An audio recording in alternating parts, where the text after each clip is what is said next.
Hi hello welcome back to my YouTube channel. So ಇವತ್ತು ಸ್ವಲ್ಪ ರಾಗಿ ಹಿಟ್ಟನ್ನು ಹಾಕಿಸ್ಕೊಂಬಂದಿರಲಿಲ್ಲ ಮುದ್ದೆಗೆ.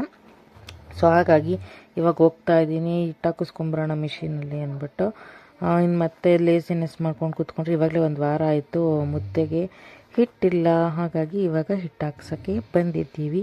ಸಿಕ್ಕಾಬಟ್ಟೆ ಗುಡು ಗುಡು ಗುಡು ಅಂತ ಸೌಂಡ್ ಬರುತ್ತಲ್ವ ಮಿಷಿನು, ಅದಕ್ಕೇ ವಾಯ್ಸ್ ಓವರ್ ಕೊಡ್ತಾಯಿದ್ದೀನಿ. ಅಲ್ಲೆಲ್ಲ ಇನ್ನೂ ನನ್ನ ಚಾನಲ್ನ ಸಬ್ಸ್ಕ್ರೈಬ್ ಮಾಡಿಲ್ಲ, ಪ್ಲೀಸ್ ಸಬ್ಸ್ಕ್ರೈಬ್ ಮಾಡ್ಕೊಂಡು ಸಪೋರ್ಟ್ ಮಾಡಿ. ಓಕೆ. ಹಾಗೆ ಫಂಕ್ಷನಲ್ಲಿ ರಿಟರ್ನ್ ಗಿಫ್ಟ್ ಕೊಟ್ಟಿದ್ರಲ್ಲ, ಅದೆಲ್ಲ ಪ್ಲಾಂಟ್ಸ್ ಪಾಟಿಂಗ್ ಮಾಡಿಸಿರ್ಲಿಲ್ಲ. ಇವಾಗ ಪಾಟಿಂಗ್ ಮಾಡಿಸೋಣ ಅಂತ ಬಂದಿದ್ದೀನಿ.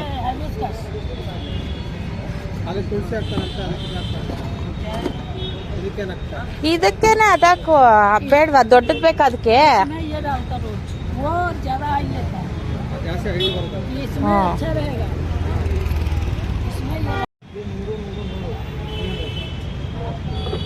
ಏನಂತೀರಿ?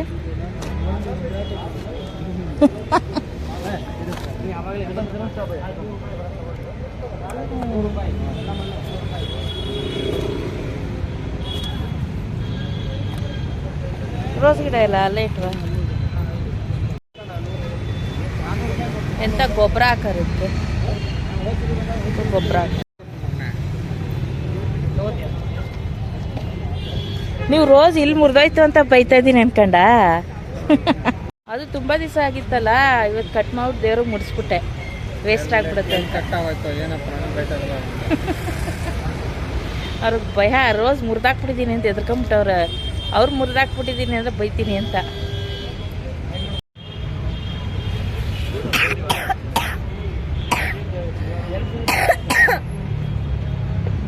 ಗೊಬ್ಬರನಾ?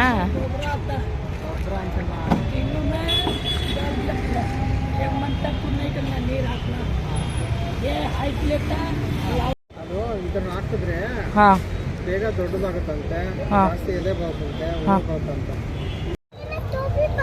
ಏ ಅಲ್ಲಿಗಲ್ವಾ ಬಾರ.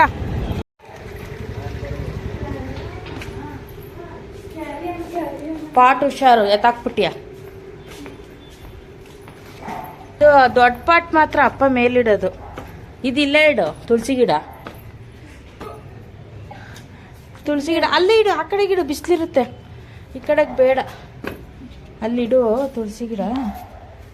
ಇಷ್ಟು ಚಿಕ್ಕದಕ್ಕೆ ಅಷ್ಟೊಂದು ದುಡ್ಡು.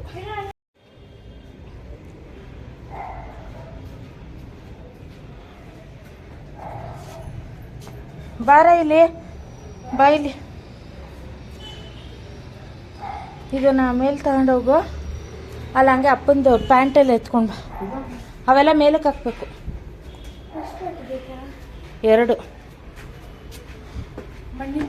ಅದು ಇದು ಕೇಳ್ತಿದ್ದ. ಅದೆಲ್ಲ ಏನ್ ತಿಕ್ ಮನೇಲಿರೋದ ಕೇಳ್ತೇನೆ ಅಂದ್ಬಿಟ್ಟು ಅದನ್ನೇ ತೆಕ್ಕೊಟ್ಟೆ, ಕ್ರಯಾನ್ಸ್ ಹಾಕೊಳಕ್ಕೆ. ಇಬ್ರಿಗೂ ಒಂದೊಂದು ಕ್ರಯಾನ್ಸ್ ಗೊತ್ತಾಯ್ತೇನಾ? ಮಿಕ್ಕಿ ಮೌಸ್ ಬಾಕ್ಸ್ಗೆ ಅವಳಿಗೊಂದು, ನಿಂಗೊಂದು.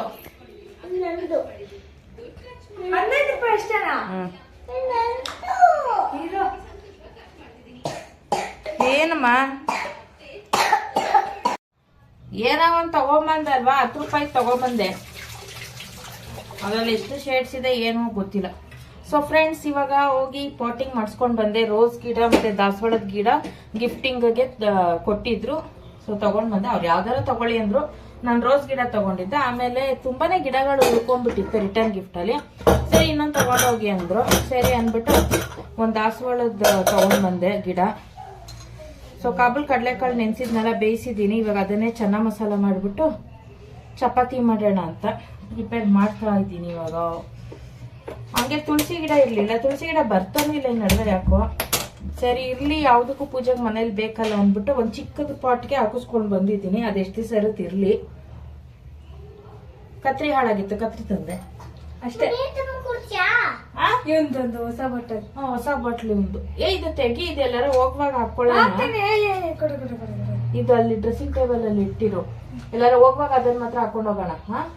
ಅದು ವಾಶ್ ಮಾಡಿ ತುಂಬಬೇಕು ಬಾಟಲ್.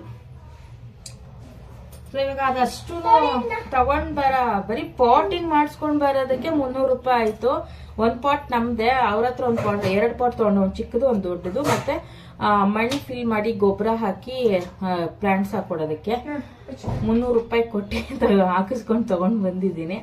ನೋಡೋಣ ದಾಸವಾಳ ಹೂವು ಬಿಡುತ್ತಾ ಅಂತ. ಓಕೆ, ಆಲ್ರೆಡಿ ಮೊಗ್ಗೆಲ್ಲ ಇದೆ. ನೋಡೋಣ, ಅಂದ್ರೆ ಜಾಸ್ತಿ ಸೂರ್ಯನ ಬೆಳಕಿರ್ಬೇಕು. ಸೂರ್ಯನ ಬೆಳಕು ಚೆನ್ನಾಗಿದ್ರೆ ಬರುತ್ತೆ ದಾಸವಾಳದ ಗಿಡ. ಆಲ್ಮೋಸ್ಟ್ ಬೇಸಿಗೆಲೆ ಬರೋದು. ಸೊ ಅದಕ್ಕೆ ಟೆರೆಸ್ ಮೇಲೆ ಇಟ್ಟಿದ್ದೀನಿ. ನಮ್ಮ ಮನೆ ಮುಂದೆ ಅಷ್ಟು ಬಿಸಿಲು ಬೀಳಲ್ಲ, ಬೆಳಕಿದೆ ಬಿಸಿಲು ಬೀಳಲ್ಲ. ಅದಕ್ಕೆ ರೋಸ್ ಗಿಡ ಮತ್ತೆ ದಾಸವಾಳದ ಗಿಡ ಎರಡನ್ನು ಮೇಲೆ ಇಡ್ಸಿದ್ದೀನಿ. ಸೊ ಇವಾಗ ಕುಕಿಂಗ್ ಸ್ಟಾರ್ಟ್ ಮಾಡೋಣ. ಓಕೆ, ಚೆನ್ನ ಮಸಾಲ ಮಾಡಿ ಚಪಾತಿ ಮಾಡ್ತೀವಿ. ಚೆನ್ನ ಮಸಾಲ ಸೊ ಒಂದು ದೊಡ್ಡ ಈರುಳ್ಳಿ, ಶುಂಠಿ, ಬೆಳ್ಳುಳ್ಳಿ ಮತ್ತೆ ಟೊಮೊಟೊ, ಚಕ್ಕೆ, ಲವಂಗ, ಏಲಕ್ಕಿ ಕಾಯಿ ಇದಿಷ್ಟು ಹಾಕಿ ಚೆನ್ನಾಗಿ ಫ್ರೈ ಮಾಡಿಕೊಂಡು ಲಾಸ್ಟಲ್ಲಿ ಒಂದು ಸ್ವಲ್ಪ ಕಡಲೆಕಾಳು ಬೇಯಿಸಿರೋದನ್ನ ಹಾಕ್ಕೊಂಡು ಗ್ರೈಂಡ್ ಮಾಡಿದ್ರೆ ಮಸಾಲ ರೆಡಿ ಆಗುತ್ತೆ. ಒಗ್ಗರಣೆ ಹಾಕೋದಷ್ಟೇ. ಸೊ ಇಲ್ಲಿ ಗ್ರೈಂಡ್ ಮಾಡ್ಕೊಂಡಿದ್ದೀನಿ, ಆವಾಗಲೇ ಫ್ರೈ ಮಾಡ್ಕೊಂಡಿದ್ದೆಲ್ಲ. ಅದ್ರ ಜೊತೆ ಸ್ವಲ್ಪ ಕಡಲೆಕಾಯಿ ಬೀಜನ ಹುರಿದುಬಿಟ್ಟು ಅದು ಒಂದು ಸ್ವಲ್ಪ ಹಾಕಿದ್ದೀನಿ. ಕ್ರೀಮಿ ಟೆಕ್ಸ್ಚರ್ ಬರುತ್ತೆ ಅಂತ. ಇಲ್ಲಿ ಎಣ್ಣೆ ಕಾಯಿ ಇಟ್ಕೊಂಡಿದ್ದೀನಿ, ಅಚ್ಕಾರದ ಪುಡಿ ಮತ್ತೆ ಅರಿಶಿಣದ ಪುಡಿ ಹಾಕೊಂಡಿದ್ದೀನಿ. ಯಾಕಂದ್ರೆ ಎಣ್ಣೆ ಬಿಸಿಗೆ ಹಾಕಿದ್ರೆ ಅದು ತುಂಬಾ ಚೆನ್ನಾಗಿ ಕಲರ್ ಬರುತ್ತೆ ಅಂತ. ಮತ್ತೆ ಇದಕ್ಕೆ ನಾನು ಈರುಳ್ಳಿ ಏನು ಒಗ್ಗರಣೆ ಹಾಕಲ್ಲ, ಎಲ್ಲಾನು ಪೇಸ್ಟ್ ಮಾಡ್ಕೊಂಡಿದ್ದೀನಿ ಅಲ್ಲ.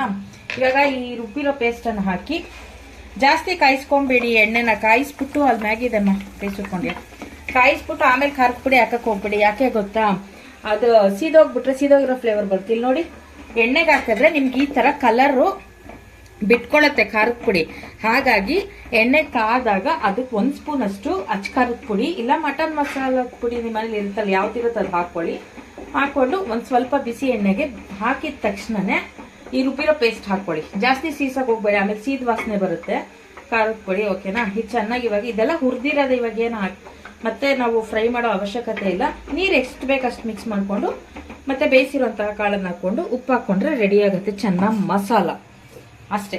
ಓಕೆ, ತುಂಬಾ ಸಿಂಪಲ್ ರೆಸಿಪಿ, ಬಟ್ ತುಂಬಾನೇ ಚೆನ್ನಾಗಿರುತ್ತೆ, ಬೇಗನೂ ಆಗುತ್ತೆ. ಓಕೆ, ಸಬ್ಬಕ್ಕಿ ಸೊಪ್ಪು ಇಟ್ಕೊಂಡಿದ್ದೀನಿ ಎಗ್ ಬುರ್ಜಿ ಮಾಡಕ್ಕೆ. ಸಬ್ಬಕ್ಕಿ ಸೊಪ್ಪು ಹಾಕಿ ಎಗ್ ಬುರ್ಜಿ ಮಾಡೋಣ ಇವತ್ತು. ಎರಡು ಮಾಡ್ತಾ ಇದ್ದೀರಾ? ಸೈಡ್ ಡಿಶ್ ಬೇಕಲ್ಲ, ಹಾಗಾಗಿ ಎಗ್ ಬುರ್ಜಿ ಮಾಡ್ತೇವೆ. 4 ಮೊಟ್ಟೆ ಹಾಕ್ಬಿಟ್ಟು. ಹೊಸ ಟೆಕ್ನಿಕ್ ಗೈಸ್, ಮಸಾಲ ವೇಸ್ಟ್ ಆಗ್ಬಾರ್ದು. ಮಸಾಲ ವೇಸ್ಟ್ ಯಾರು ಮಾಡಲ್ಲ ಹೆಣ್ಮಕ್ಳು. ಆ ಜಾರಿಗೆ ನೀರ್ ಹಾಕಿ ಅದನ್ನ ಬಳದಿ ಹಾಕದೆ ಹೆಣ್ಮಕ್ಳ ಕಲೆ. ಏನ್ ವೇಸ್ಟ್ ಮಾಡಿದ್ರು ಅದನ್ನ ಮಾತ್ರ ವೇಸ್ಟ್ ಮಾಡಲ್ಲ ಅವರು. ಜಾರಿಗೆ ನೀರ್ ಹಾಕಿ ತೊಳೆದು ಹಾಕದೆ ಅಂದ್ರೆ ಅವ್ರಿಗೆ ಸಮಾಧಾನ ಅನ್ನೋದೇ ಆಗಲ್ಲ ಅಲ್ವಾ? ನಾನೊಬ್ಳೇ ಅಲ್ಲ, ಎಲ್ಲರೂ ಹಾಗೆ ಮಾಡೋದು. ವೇಸ್ಟ್ ಆಗ್ಬಿಡುತ್ತೆ ಮಸಾಲ ಅಂತ. ನೋಡಿ ಎಷ್ಟು ಬೇಗ ಎಷ್ಟು ಗೊಜ್ಜಾಯ್ತು ಎಕ್ಸ್ಟ್ರಾ ಹಾಕಿದಕ್ಕೆ. ಎಕ್ಸ್ಟ್ರಾ ಹಾಕಿರೋದಕ್ಕೆ ನಾ ಇದ್ರ ಜೊತೆ ಹಸಿಮೆಣಸಿನಕಾಯಿ ಹಾಕಿ ರುಬ್ಬಿರ್ತೀನಲ್ಲ, ಹಾಗಾಗಿ ಜಾಸ್ತಿ ಏನ್ ಖಾರದ ಪುಡಿ ಬೇಡ, ಅವಶ್ಯಕತೆ ಇಲ್ಲ. ಎಷ್ಟು ಬೇಕಷ್ಟು ಹಾಕೊಂಡ್ರೆ ಆಯ್ತು. ಇವಾಗ ಕಾಳು ಹಾಕ್ಬಿಟ್ಟು ನೀರ್ ತೆಗೆದ್ಬಿಡ್ತೀನಿ, ಬೇಯಿಸಿರೋ ನೀರು. ಸೊ ನೋಡಿ ಗೈಸ್, ನಮ್ಮ ಮನೆಯಲ್ಲಿ ಒಂದು ಬೌಲ್ ಇದೆ ಸ್ಟ್ರೈನರ್ದು. ಇವ್ರು ಎಷ್ಟೇ ಮಾಡೋರೇನು ಇವ್ರು ಆಂಟಿಕ್ ಪೀಸ್ ತರ ಮಾಡ್ತಾರೆ. ಆಂಟಿಕ್ ಪೀಸ್ ತರ. ಮತ್ತೆ ಇವಾಗ ಅದನ್ನ ಯಾರು ಎತ್ಕೊಳ್ತಾರೆ ಅಂತ. ನಾನು ಕಾಳು ಬೇಯಕ್ಕೆ ಉಪ್ಪು ಹಾಕಿಲ್ಲ, ಹಾಕೊಳ್ಳೋರು ಹಾಕೋಬಹುದು. ನಾನು ಇವಾಗ ಉಪ್ಪನ್ನ ಆಡ್ ಮಾಡ್ತೀನಿ. ಅಲ್ಲಿ ಬಟರ್ ಕ್ಯೂಬ್ ಇದ್ರೆ ಒಂದು ಎತ್ಕೋಬಮ್ಮ ಹಾಕ, ಸ್ವಲ್ಪ ಟೇಸ್ಟ್ ಡಿಫ್ರೆಂಟ್ ಆಗುತ್ತೆ ಅಷ್ಟೇ. ಅದು ಸ್ವಲ್ಪ ಸಾಲ್ಟ್ ಮೇಲ್ಗಡೆ ಒಂಚೂರು ಅಂದ್ರೆ ಫ್ರಾಗ್ನೆಸ್ ಬರ್ಲಿ ಅಂತ ಕಸೂರಿ ಮೇಥಿ ಉದುರಿಸ್ಬಿಡೋಣ. ಇವ್ರ ಡಿಶ್ಗೆ ಕಾಮನ್ ಆಗಿ ನನಗೆ ಬಾಯಿಗೆ ಬರೋದಂದ್ರೆ ಕಸೂರಿ ಮೇಥಿ. ಕೊತ್ತಂಬರಿ ಸೊಪ್ಪು, ಕಸೂರಿ ಮೇಥಿ ಎರಡರಲ್ಲಿ ಯಾವ್ದಾದ್ರು ಸರಿ ಹಾಕೋಣ. ಇವ್ರು ಜಾಸ್ತಿ ಮೇಲಾಗಿ ಬಳಸೋದು ಕಸ್ತೂರಿ ಮೇಥಿನೇ, ಅದಕ್ಕೆ ನಂಗೆ ಅದೊಂದು ಗೊತ್ತು ಅಷ್ಟೇ. ಸ್ವಲ್ಪ ನೀರ್ ಹಾಕ್ತೀನಿ, ಯಾಕಂದ್ರೆ ಗಟ್ಟಿ ಇರೋದ್ರಿಂದ ಅದು ತಳ ಹತ್ತು ಬಿಡುತ್ತೆ. ಒಂಚೂರು ನೀರ್ ಹಾಕೋತೀನಿ, ಕುದೀಲಿ. 1-2 ನಿಮಿಷ ಉಪ್ಪು ಖಾರ ಹುಳಿ ಹಿಡೀಲಿ ಅಂತ ಕಾಳು ಹಾಕಿದ್ದೀನಲ್ಲ ಎಲ್ಲ ಹಿಡೀಲಿ. ಸೊ ಇವಾಗ ಚೆನ್ನ ಮಸಾಲ ಎಲ್ಲ ರೆಡಿ ಆಯ್ತು. ಸಬ್ಬಕ್ಕಿ ಸೊಪ್ಪು ಹಾಕಿ ಎಗ್ ಬುರ್ಜಿ ಮಾಡ್ತಾ ಇದ್ದೀನಿ. ಇವಾಗ ಇಲ್ಲಿ ಚಪಾತಿ ಲಟ್ಸಕ್ ರೆಡಿ ಮಾಡ್ಕೊಂಡಿದ್ದೀನಿ. ಇಲ್ಲಿ ಚೆನ್ನ ಮಸಾಲ ರೆಡಿ ಆಗಿದೆ. ಇನ್ನೇನಿದು ಚಪಾತಿ ಮಾಡ್ಬಿಟ್ಟು ತಿನ್ನೋದಷ್ಟೇ ಬಾಕಿ. ಓಕೆ, ನನ್ನ ಚಾನಲ್ ಇಲ್ಲಿ ನೋಡಿ, ನಮ್ಮ ಮನೆಯವ್ರು ರೀಲ್ಸ್ ಮಾಡಕ್ಕೆ ಜಾಸ್ತಿ ಪೌಡರ್ ಬಡ್ಕೊಬಿಟ್ಟವ್ರೆ. ನೀವೆಲ್ಲಾರು ಈ ತರ ಕನ್ನಡಿ ನೋಡಿದೀರಾ? ಚಿನ್ನು ಕನ್ನಡಿ ಅಲ್ಲವಾ? ನೋಡಿ, ಆ ಬ್ಯಾಡ್ಮಿಂಟನ್ ಕನ್ನಡಿ ಅಂತೆ ನೋಡ್ಕೊಂಡು ನಮ್ಮ ಮನೆಯವ್ರು ಒರ್ಸ್ಕೊತವ್ರ. ನೋಡಿ ಚೆನ್ನಾಗಿ ಕಾಣ್ತಾ ಇದೆಯಪ್ಪ ಕನ್ನಡಿಲಿ. ಏನೋ ತೂತೈತೆ, ಎಲ್ಲ ಕಡೆ ತೂತಾಗೈತೆ, ಕಾಣ್ತದೆ ಒಂದೊಂದು. ಸೊ ಫೈನಲಿ ಡಿನ್ನರ್ ರೆಡಿ ಆಗಿದೆ. ಎಗ್ ಬುರ್ಜಿ, ಚೆನ್ನ ಮಸಾಲ ಅಂಡ್ ಚಪಾತಿ ಜೊತೆಗೆ ಸಲಾಡ್ ಸ್ವಲ್ಪ. ಈ ವ್ಲಾಗ್ ಇಲ್ಲಿಗೆ ಎಂಡ್ ಮಾಡೋಣ. ಸಿಗೋಣ ಮುಂದಿನ ವ್ಲಾಗ್ ಅಲ್ಲಿ. ಬಾಯ್ ಬಾಯ್, ಗುಡ್ ನೈಟ್. ನಿಮ್ಗೆ ಇಷ್ಟ ಆಗಿದ್ರೆ ಲೈಕ್ ಮಾಡೋದು, ಶೇರ್ ಮಾಡೋದು, ಸಬ್ಸ್ಕ್ರೈಬ್ ಮಾಡೋದು ಮರಿಬೇಡಿ. ಓಕೆ.